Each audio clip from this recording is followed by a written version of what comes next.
ആമീന താത്തയുടെ പൊന്നുമോളാണ്, നാട്ടിലെ ചേലുള്ള പെണ്ണാണ്. ബാപ്പാടെ പൊന്നാര മോളാണ്, ബാപ്പാടെ കൊച്ചു ബിയാത്തു. കരിമീൻ പിടക്കണ കണ്ണാണ്, കവിത തുടിക്കണ കണ്ണാണ്.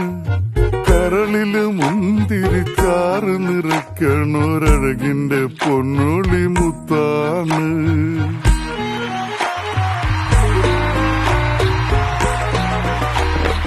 ആമീന താത്തയുടെ പൊന്നുമോളാണ്, നാട്ടിലെ ചേരുള്ള പെണ്ണാണ്. പാപ്പാടെ പൊന്നാര